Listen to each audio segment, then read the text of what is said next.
नमस्कार दोस्तों, welcome to the year 2026। सभी को नव वर्ष की हार्दिक शुभकामनाएं।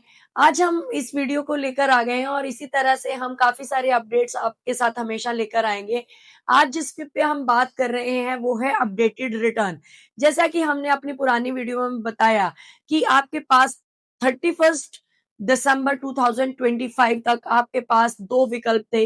नंबर वन रिवाइज रिटर्न और another one is updated return. लेकिन अब हमारे पास 31 दिसंबर 2025 चला गया है, तो सिर्फ और सिर्फ एक ही विकल्प रह गया है और वो है अपडेटेड रिटर्न। अब जानिए अपडेटेड रिटर्न है क्या।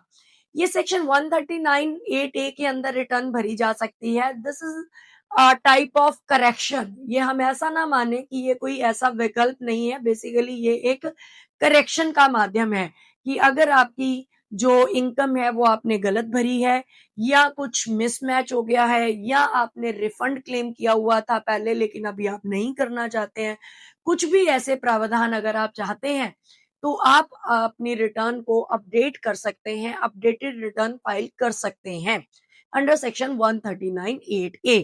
ये आप पिछले सालों के रिटर्न्स भी जो कि आप रिवाइज अब नहीं कर पाते उनको आप अपडेटेड रिटर्न फाइल कर सकते हैं। अब एक हमने दूसरी बात की थी कि पैन और आधार का लिंकेज।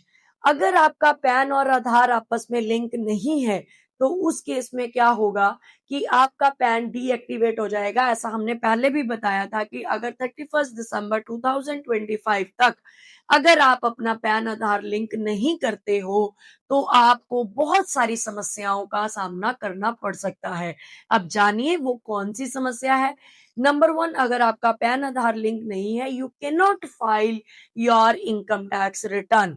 रीजन बीइंग क्योंकि आपका पैन जो है वो इनऑपरेटिव हो जाएगा। तो ये पहला पॉइंट है। दूसरा पॉइंट, अगर आपका पैन आधार लिंक नहीं है तो बहुत सारी फाइनेंशियल ट्रांजैक्शंस जो कि आप बैंक में करना चाहोगे आप नहीं कर पाओगे और उससे क्या होगा कि जो टीडीएस है वो हायर साइड पे कटेगा, दैट इज 20%। अगर आपको कोई इंटरेस्ट क्लेम कर रहे हो, कोई इंटरेस्ट मिल रहा है तो आपको उसका 20% जो है वो टीडीएस में चला जाएगा। रीजन क्योंकि आपका जो पैन है वो इनऑपरेटिव है। तो ये ऐसे बहुत सारे कारण हैं आपको जो बैंकिंग की काफी सारी ऐसी ट्रांजैक्शंस हैं जो कि आपको रेस्ट्रिक्ट कर दी जाएंगे कि आप कर नहीं पाओगे। तो ये कुछ ऐसी प्रॉब्लम्स है जिसका सामना आप तब करोगे अगर आपका आधार और पैन लिंक नहीं है। और सबसे अच्छी बात मैं बताऊं, इस वीडियो को एंड तक देखें। सबसे अच्छी बात, लोग पैनिक हो गए हैं कि क्या हमारा पैन आधार लिंक है, क्या हमारा पैन आधार लिंक है। मैं ये बोलूंगी कि अगर आपका पैन डालने से इनकम टैक्स के पोर्टल पे आपके आधार नंबर पे ओटीपी जा रहा है तो क्लियर बात है कि आपका पैन और आधार जो है वो लिंक है।